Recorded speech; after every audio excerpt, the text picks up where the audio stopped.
Hello everyone. Our today's question is related to the chapter Alternating Current of class 12 and also related with the circuit having the capacitance, inductance or the resistance. So now the question is on your screen. Let me read the question. So now the question is in front of you and the question says that a device X is connected to an AC source B equals to V naught sine omega t. The variation of the voltage, current and power in one cycle is shown in the following graph. Question has the four parts given A, B, C and D. And the A part, identify the device A. B part, which of the curve A, B and C represent the voltage, current and the power consumed in the circuit? Justify your answer. In C part, how does its impedance vary with the frequency of the AC source? Show graphically. Obtain the expression for the current in the circuit and its phase relation. Okay, so these are the four parts in question. So now returns back to the board. Okay इस question के हर part को हम discuss करेंगे। सबसे पहले जो question में भी अभी आपने डायग्राम बना देखा वो डायग्राम अपने बोर्ड पर देखिए, ये सामने है, जिसमें ये वर्टिकल एक्सेस पे हम डी और आई मींस वोल्टेज और करंट को नोटिस किया गया और ये हॉरिजॉन्टल एक्सेस पर एंगल फेस ओमेगा के साथ में इसको शो किया गया।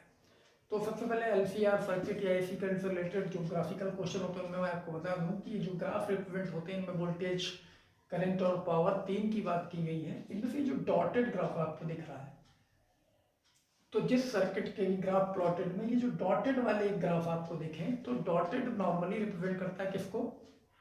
करंट को। ठीक है, अब बचते हैं ये दो ग्राफ। तो डॉटेड वाला ग्राफ इसमें क्या इंडिकेट है? सी। तो इट मीन सबसे पहले तो हमें ये आइडेंटिफाई हो गया कि इसमें से ये जो सी वाला ग्राफ है ये करंट को रिप्रेजेंट कर रहा है। ठीक है, अब बचते हैं दो और ग्राफ, ए और बी। ए और B, this point of this is the origin.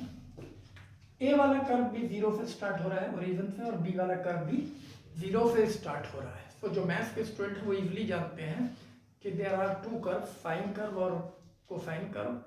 Sign curve is always started from the zero and cosine curve is started from the pi by two. तो साइन वाला कर्व जो होता है वो zero से start होता है और कोसाइन वाला पाई बाई टू से। तो यहाँ ये दो कर्व है जो ए और बी, डेफिनेटली दोनों ही जीरो से स्टार्ट हो रहे हैं तो दोनों ही साइन कर्व है। तो ये तो हमने पहले ही बोल दिया कि सी वाला क्या है? करंट है, क्योंकि ये डॉटेड है। और अगर ये डॉटेड है तो ये दिख रहा है कि जीरो से स्टार्ट नहीं हो रहा है, ये यहाँ से स्टार्ट हो रहा है, मतलब ये कोसाइन कर्व है। और बाकी तो ए और बी जो कि जीरो से स्टार्ट हो रहे हैं ये साइन कर्व है। तो डेफिनेटली ए और सी के बीच में या बी और सी के बीच में जो एंगल है वो पाई बाई टू है। कितना एंगल है?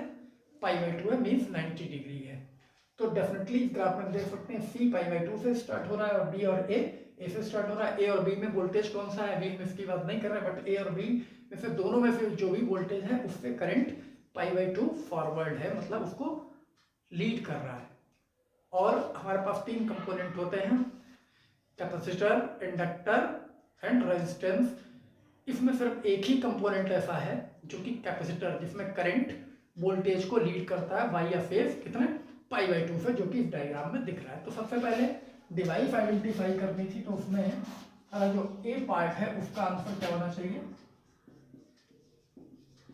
कैपेसिटर। तो डिवाइस कौन सी है? कैपेसिटर है। अब क्वेश्चन के बी पार्ट में क्या पूछ रहे थे? Which of the identified device ये हो गया। बी पार्ट में पूछा है which of curve A B C represent the voltage, current and power. तो सबसे पहले बी के आंसर में मैं देखा सी जो कर्व है किसको रिप्रेजेंट कर रहा है? ये करंट को रिप्रेजेंट कर रहा है। अब इशू आता है पावर और वोल्टेज में से ए और बी में से कौन सा पावर का है, कौन सा वोल्टेज का है। तो जब फेज डिफरेंस कितना है करंट और वोल्टेज के बीच में होता है? पाई बाई टू है। तो इसका मतलब कोसाइन में जब एक की वैल्यू जीरो होगी तो साइन में दूसरे की value, like sine zero is zero and cos zero is one, sine zero and cos zero is one. In other words sine zero is zero and sine 90 is one. तो it means जब C के साथ में जब फी maximum पर होगा तो इनमें से एक कर्व मिनिमम पर होगा, 0 1। तो देखते हैं वो कर्व कौन सा है। तो यहाँ से स्टार्ट करते हैं। This is the amplitude of curve A, this is the amplitude of curve B and this is the amplitude of curve C.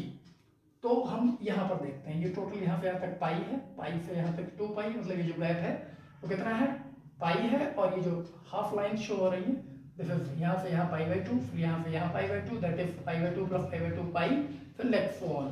तो यहाँ देखते हैं, क्या देखें, करंट है सी। अब यहाँ पर बी और ए में से कौन सा ऐसा कर्व है जब करंट की वैल्यू 0 मिल रही है तो उसकी वैल्यू मैक्सिमम हो रही है, पाई बाई 2 के डिफरेंस से। देखते हैं, ये करंट यहाँ पर आके 0 हो गया इस वाले पॉइंट पर, और यहाँ पर बी और ए में से मैक्सिमम कौन सा है, तो इस पॉइंट पर मैक्सिमम ये वाला कर्व दिख रहा है, ये मैक्सिमम पर है, ए तो यहाँ पर नहीं है, इस वाली पोजीशन पर ए यहाँ पर नहीं है। सेम एज एक बार और भी देख लेते हैं, यहाँ पर आकर ये जो डॉटेड वाली लाइन है, करंट वाली वैल्यू ये 0 हो रही है, ठीक है, तो भी ये बी वाला जो कर्व है, ये बी, ये मैक्सिमम हो रहा है। तो जहाँ पर करंट मिनिमम, ये मैक्सिमम है, जहाँ पर ये बी वाला मैक्सिमम है वहाँ पर करंट मिनिमम है, मतलब पाई बाई 2 के डिफरेंस है। तो डेफिनेटली ये जो बी वाला पार्ट है ये क्या होगा, ये वोल्टेज होगा। तो बी इज वोल्टेज। अब ऑब्वियसली जो थर्ड वन बच रहा है वो ए बच रहा है, वो पावर ग्राफ होगा, ए इज पावर, ये पावर होगा, ठीक है। और दूसरा तरीके से भी देख सकते हैं, जो कैपेसिटर है प्योर कैपेसिटिव सर्किट में पावर कंजम्पशन 0 होता है। तो ज्योमेट्रिकली अगर हम देखें तो ये 2 बार पॉजिटिव साइकिल मिल रही है इस ए वाले कर्व की और 2 बार नेगेटिव। तो symmetrical area covered in complete rotation, half upward half downward, average power consumption is 0। तो कैपेसिटिव सर्किट है, एवरेज पावर मींस ए पावर है। अब नेक्स्ट वाले पार्ट पे आते हैं, सी पे। How does it impedance very with the frequency of AC source. AC force के साथ इस सर्किट की फ्रीक्वेंसी कैसे वेरी करेगी। तो जब ये कैपेसिटर है तो प्योर कैपेसिटिव सर्किट में फ्रीक्वेंसी 1/2 पाई फेरेड। यहाँ पर एक्सी को अगर नोटिस करें तो एक्सी क्या होगा, 1/ओमेगा सी। ओमेगा का मतलब 2 पाई एफ अगर फ्रीक्वेंसी और सी तो फिर एक्सी। अब ये क्या कह रहे हैं, हाउ डज इट्स इम्पीडेंस। तो इसका इम्पीडेंस तो फिर यही रहेगा, जेड इक्वल्स टू एक्सी, क्योंकि इसमें सिर्फ और सिर्फ क्या है, कैपेसिटर है। तो इसका impedance Z equals to X C, that is 1/2 pi X C at the place of omega 2 pi F, where F is the frequency. तो इम्पीडेंस कैसे वेरी करेगा, Z is inversely proportional to the frequency, as the frequency increases the impedance decreases. ये बात हो गई हमारे C part वाले question की, ए बी एंड सी। अब बचता है डी। टी में क्या करें, obtain the expression for the current in the circuit and it's phase relation with AC voltage. Current का और एसी वोल्टेज का रिलेशन तो देखते हैं। गिवन डी पार्ट में जो गिवन है क्वेश्चन में, गिवन क्या है, the voltage across the circuit V equals to sine omega T. अब सर्किट कैपेसिटिव है, ये हमें पता चल चुका है। तो कैपेसिटिव सर्किट के लिए क्या होता है, Q इक्वल्स टू CV। तो यहाँ V को हम क्या रिप्लेस कर सकते हैं, Q/C, that is V0 sine omega T, that is Q equals to CV0 sine omega T, ठीक है। अब फाइंड क्या करना है हमें, करंट के लिए एक्सप्रेशन। तो हमें पता है dq बाई dt करंट होता है। अब यहाँ पर I equals to dq by dt, means इस इक्वेशन को डिफरेंशिएट करते हैं, CV0 साइन ओमेगा टी का डिफरेंशिएशन कॉस ओमेगा टी, फिर ओमेगा टी का omega, that is C omega V0 cos omega T, ठीक है। और वोल्टेज की जो इक्वेशन है वो साइन में दी है, तो कंपेयर करने के लिए इसको भी साइन में बनाएंगे। तो देखते हैं क्या होगा, ये I equals to dq by dt। So इसको हम ऐसे लिख सकते हैं, C ओमेगा V0 है तो इसको हम ऐसे भी लिख सकते हैं, V इक्वल्स टू 1/ओमेगा C। और ये जो कॉस है इसको हम लिख सकते हैं sine omega T plus pi by 2, because sine 90 minus theta is equals to cos theta. तो रिवर्स वे में यूज कर लेते हैं, कॉस ओमेगा टी के प्लेस पर क्या पुट कर सकते हैं, sine omega T plus pi by 2। और इसको ऐसे लिख सकते हैं, C ओमेगा V0 को 1/ओमेगा C। और ये मैं ऑलरेडी पता है, अगर कैपेसिटर है, कैपेसिटर का जो कैपेसिटिव इंडक्टेंस होता है 1/ω/c होता है, जो मैंने यहाँ ऑलरेडी भी लिख रखा है xp। तो at the place I equals to V0/xc sin ω/t plus π/2। और ये क्या है, अगर इस ट्रिग्नोमेट्रिकल रेशियो की वैल्यू पूरे की 1 हो जाए तो ये वैल्यू I की मैक्सिमम हो जाएगी, और I की मैक्सिमम वैल्यू को हम क्या बोलते हैं, current. Maximum current that is the amplitude of current which is V0/xc। so at the place of this we can put I equals to I0 sin ω/t plus π/2।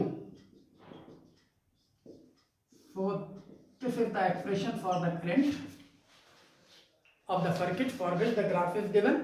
और phase relation आपने देख ही लिया, current end voltage का कितना है, voltage था V0 sin ω/t और ये कितना है I0 sin ω/t प्लस π/2। तो यहाँ जो फेज डिफरेंस है वो एक्चुअली कितना है, जो ग्राफ से भी पता चल रहा है और ऐसे भी, this is the phase difference π/2।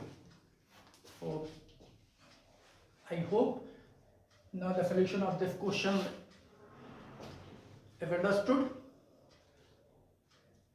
if you have any doubt you can text me। So that's all for today. Now we'll meet in our next one.